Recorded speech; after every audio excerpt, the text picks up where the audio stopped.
Hello all, and welcome to our Life in Podcast. I'm Sonia, and I guess Matt will come in later. Oh,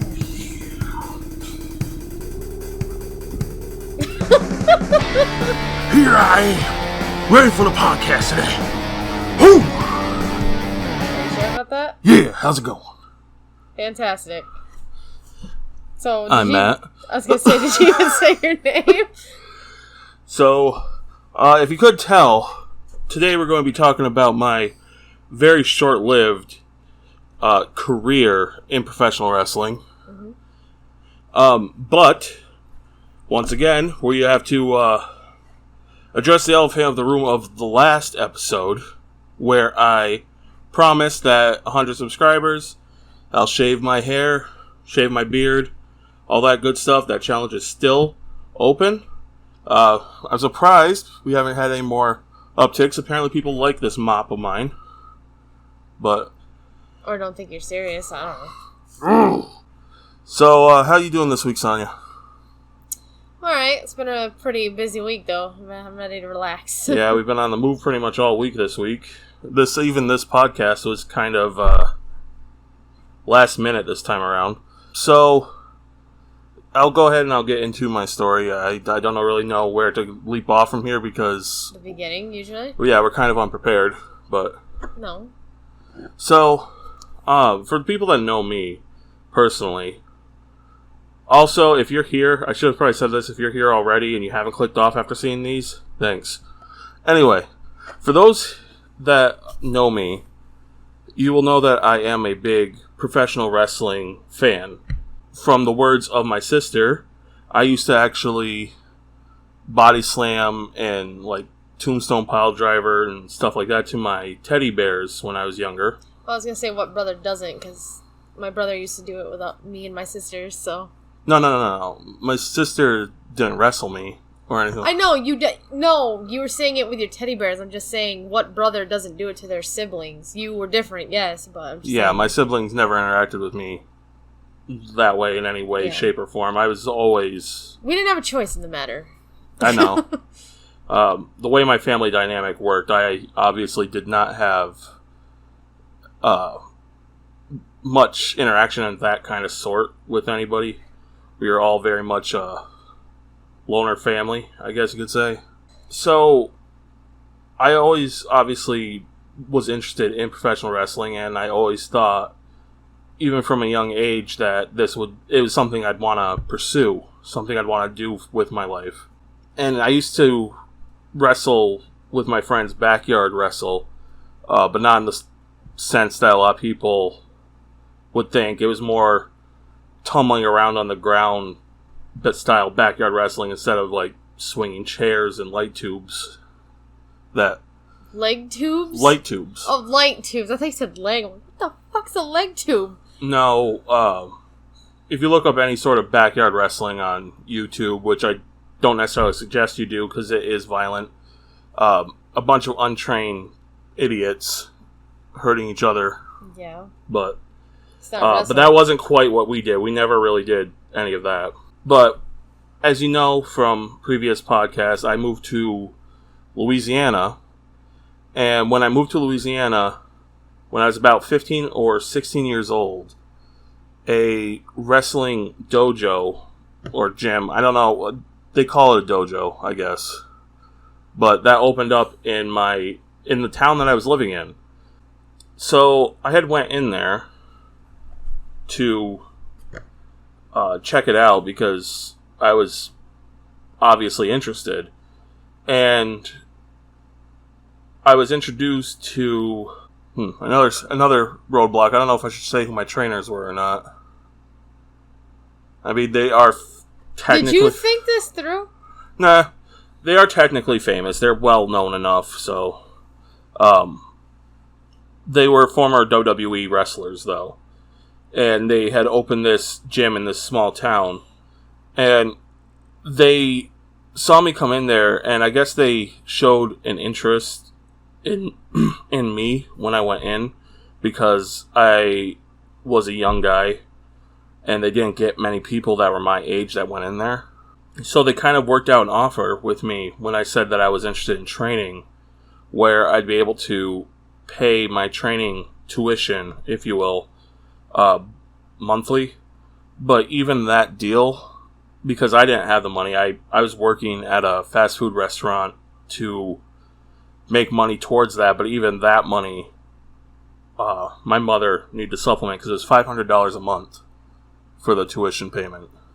We signed the contract for that, and I did all that good stuff to get set up to train as a professional wrestler. And I went to my first training that night, and they tried to show me how to do the rolls, which for people that don't know much about professional wrestling, it's kind of just a basic technique. You roll on the mat, stuff like that. Nah, it's rolls in the hay. No, it's from Young Frankenstein. Who? Young Frankenstein. The girl rolls. She goes, "Would you like to roll in the hay?" I don't watch movies unless I'm in them. Ooh, yeah. Anyway. You're stealing a shtick. Yeah, that's what professional wrestling is stealing other gimmicks. Alright. But my first training, we were doing the rolling techniques, and the very first thing I do is fall on my shoulder, which did not bode well for my coordination through any of this stuff. That explains a lot. But yeah, it was my left shoulder, the one that I have my trusty elbow pad on that has a hole in it. And it's like a knee pad. I don't know. It's something I found. I thought it was both. Anyway. But yeah, and I heard like a pop. Never got it checked out. So for all I know, I popped it out of socket or something like that. It still makes noises today. But yeah, that was my very first thing I did in a wrestling ring. And like I said, I didn't bode well for any of my training or anything like that. But I carried on the rest of the night and learned how to bump and all that good stuff that you learn when you first start wrestling. And also was in a lot of pain the next day and felt like throwing up at one point. So yeah, I know the training was hard. Well, if you're going to throw up, that means it was a good exercise.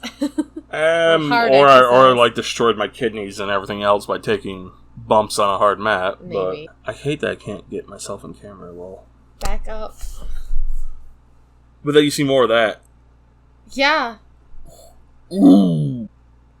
That's why you're not being seen. You're too close to the camera. I just think we found our thumbnail. Anyway. So, I was in this professional wrestling thing for a few months. Well, definitely wasn't in it for the long haul like I wanted to be, and that had really not much to do with the physical aspect as much as it had to do with the financial. And no, it was financial, but there was something else which I will get into in a minute. But when I was training, there were a few interesting things that happened. The first of which was I was on the local news down in Louisiana as we were promoting the gym. Anyway, we were promoting that, and I remember the news broadcaster, the anchor, he was interviewing each of us, just going like, what's your name, and what are you at the gym for? Which was fucking stupid, because if I remember correctly, we were all there for the same thing. It wasn't like we were there for boxing or MMA or anything like that. It was professional wrestling dojo. But he's like, oh, what's your name and what are you there for? And I was like, Matthew, and I'm there for professional wrestling. And he gets to a guy with the gimmick, the Mexican Giant. And his gimmick was that he, I guess, was delusional about his height and weight. Like, he billed himself as over 7 feet and 500 pounds when he was like... Was that a sumo? He was like maybe 5'1". Wow. And maybe 200 pounds if he was lucky. But they get to him and he gets like right up in the anchor's face, like, I'm the Mexican Giant, and he's like trying to intimidate him as like a guy that's half the size of the anchor. I don't know, just it stuck out in my mind when I'm thinking about it now. my trainers were really cool also. They were always okay with taking me when I needed rides to the dojo, or if I needed rides like this that morning for the news, they were more than willing to drive me out there. I even had one of them pick me up from school one day, which they really didn't need to. Needless to say, for my trainers, I have nothing but good things to say about them. And if I could shout them out here, I would, but... You started this at 16, you said? 16 years old. 15... It was either 15 or 16, but it was around that time. So, anyway, the next big thing we did was we had our first show, if you will, and it was in Abbeville, Louisiana. I can say this because I never lived there. But we had our first show there, and I remember setting up the ring, meeting a couple of other guys. Some of them kind of actually had a few dark matches on WWE television, which is matches that are filmed but they're not aired on TV.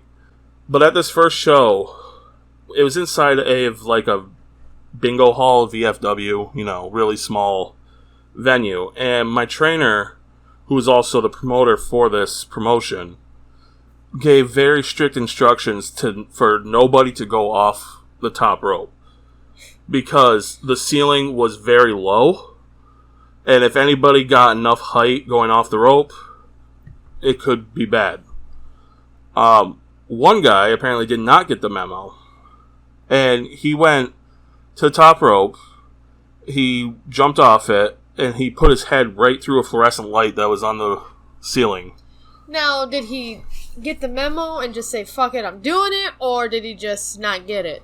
That's the real question. Honestly, I think he thought that he would have enough clearance, because while I say it was low, it's not like it was, you're on the top rope and your head's hitting the ceiling. You'd have to get a little bit of height, but it was more of a precaution to not do it. And he did it anyway. He hit a fluorescent light that was on the roof, and him and a bunch of glass just fell right into the ring. Became a death match. He completely shitting the bed on the finish of the match. One of my interesting stories from there was when I was doing, because I couldn't wrestle yet. Technically speaking, legally, I can't perform in front of an audience till I was like 17 or 18. Yeah. So I was the guy running to get all the beer for everybody else in the back. And I made quite a few runs, and one kid, very young kid, maybe only like 6, saw me running back and forth to, where the backstage area was or whatever, which was just a fucking RV trailer. And he thought I was one of the wrestlers, and he came up to me, he's like, oh, can I get your autograph? And all this other stuff, which I thought was really cool, because I was nobody, but at the same time I felt bad deceiving the kid. So I was like, I didn't sign anything. I said, oh, I'm not a wrestler, is what I said to him, but hey, don't give me that look. You could still give him your autograph, like, yeah, kid. I didn't feel right doing that, though, because it'd be like lying to him. Nah. You were with the people. That's enough. But my tenure in this, as a wrestler, ended, not just because of the financial reasons, but we actually had a hurricane that came through the area I was in. And at this time, I was already away from it for a few months because of how much it costs to go there. But after the fact of the hurricane, they had evacuated the area that the gym was in, and they just kind of never reopened it. So it stayed closed. I don't know if it was a combination of financial reasons and the hurricane, but it was all around the same time. So for all intents and purposes, that put an end to any sort of wrestling career that I could have had. Since then, there were a few things that I've done that have been wrestling adjacent, I guess you could say. There's a book on Amazon that's floating around that has my name on it. But what I will say about that book is it wasn't quite what I was told it was going to be. Because I was told it was going to be, my part was just one part of a bigger project. And they ended up taking the little bit I wrote, which was like 60 to 80 pages, and trying to fucking sell that for like $20 for basically a pamphlet. So Yeah, I don't buy that book. That's all I'm going to say. Just don't buy it. You can read it if you want to. It's really informative, but don't buy it. Well, can you get it free on Kindle? Or no? Fuck no. Really? No, whoever fucking signed that contract out to me is trying to get every penny they can out of it. They even made an audiobook version of it, which I was completely unaware of. Who reads it? Not me. Well, obviously. Again, I don't know where to end this here about the story. I feel like I rushed through it a little bit, but... Do you think, I mean, I know you're not, like, a professional, but do you think you would like, if the opportunity shown itself, would you be, like, a teacher for, like, kids or something like that? No. I wouldn't be a teacher for that because I don't have nowhere near the experience to do that. I could show someone maybe the very basics and some psychology-related stuff to wrestling, but... and I could probably show them how to cut a promo because I think of all my strengths because it definitely wasn't physical. I think that's probably my my best strength was speaking, not counting the cracking my voice just did. I think for me, and this is what I was going to say, I think for me, if the opportunity presented itself to work in some capacity with professional wrestling, either as a ring announcer, manager, etc., I think it is something that I would still pursue. But I don't think as a competitor, that ship sailed. I'm too old for that shit now anyway. Well, the other question I have too, besides wrestling your teddy bears and stuff, like, what made you, like, get into wrestling and things like that? Besides just, like... So, I can't remember when I was, like, that young, like, what my first exposure to wrestling was. If I was attempting tombstones, I assume Undertaker was one of my first exposures to wrestling. But the first time I remember really getting into it was I had these kids on my school bus that were talking about, like, Stone Cold Steve Austin and all that sort of shit. And that's kind of where I came into it. And I stayed on for a while, and then I fell off again until the WWE bought WCW. And then at that point, I was, like, very interested, like, okay, that's something that was unheard of when I was a little younger, like, that crossover shit. So it was at that point that I kind of got into it, and then I stuck with it all the way through until now. Even as hard as that can be with some of the fucking shit WWE does. But there's a lot more options out there now, like AEW, New Japan, all the indies, shit like that. So that was my story on professional wrestling and my times with that. I know there was a few people that were kind of interested in that story, but there really wasn't too much to it. But hell, you got to see me like this. Anyway, anything you would like to add or any questions you should ask? We don't have a question of the week as always. Just gonna say, it's always WrestleMania in my house with him and my son. It's great times. Not really. Well, anyway, I do thank you for listening to this rambling podcast. Next week, it's going to be a little different again. We are going to talk about our top 5, or for me, like, 1 movie.